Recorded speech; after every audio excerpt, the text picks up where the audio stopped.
नमस्कार। आज हम एक ऐसी पौराणिक कहानी की गहराइयों में उतरने वाले हैं जो कर्तव्य, त्याग और किस्मत के धागों से बुनी हुई है।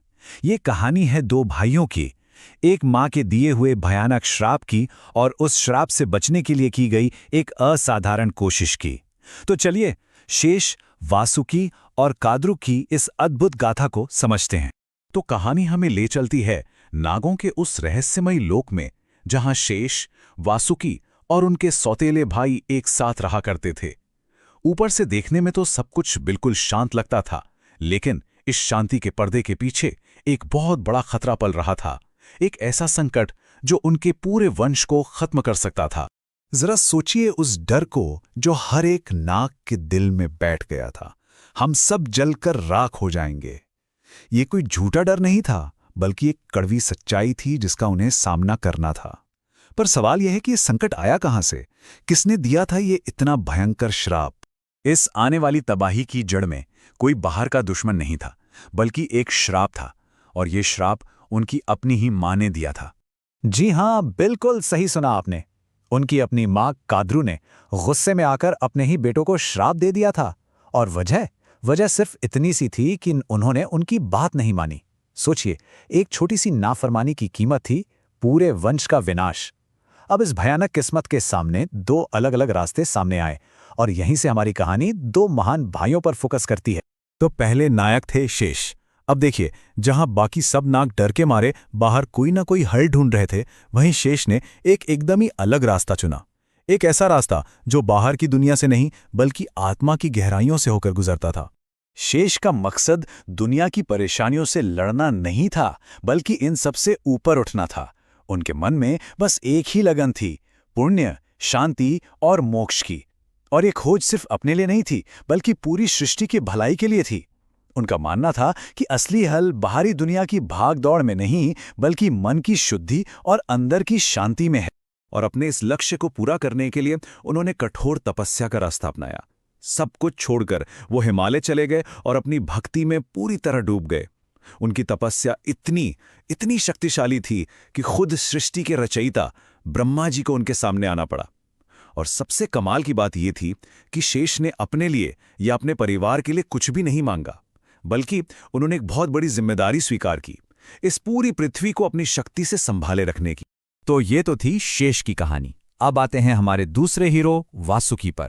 जहां शेष ने त्याग का रास्ता अपनाया, वहीं वासुकी ने संकल्प और कर्म का रास्ता चुना। वासुकी वो एक सच्चे लीडर थे। उन्होंने अपने निराश भाइयों को इकट्ठा किया और उनमें उम्मीद की एक नई चिंगारी जलाई। उन्होंने ऐलान किया, हम मिलकर इस मुसीबत का सामना करेंगे। ये श्राप हमारी एकता से बड़ा नहीं हो सकता। उनका मानना था कि हाथ पर हाथ रखकर बैठने से कुछ नहीं होगा, हमें खुद ही इस श्राप से बचने का रास्ता खोजना होगा। तो यहां पर हमें कर्तव्य निभाने के दो बिल्कुल अलग नजरिए दिखते हैं।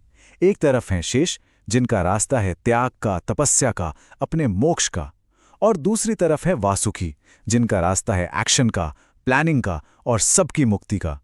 एक का भरोसा भगवान के हस्तक्षेप पर है, तो दूसरे का भरोसा अपनी कोशिशों पर। मंजिल दोनों की एक ही है, अपने कुल को बचाना, लेकिन रास्ते एकदम अलग हैं।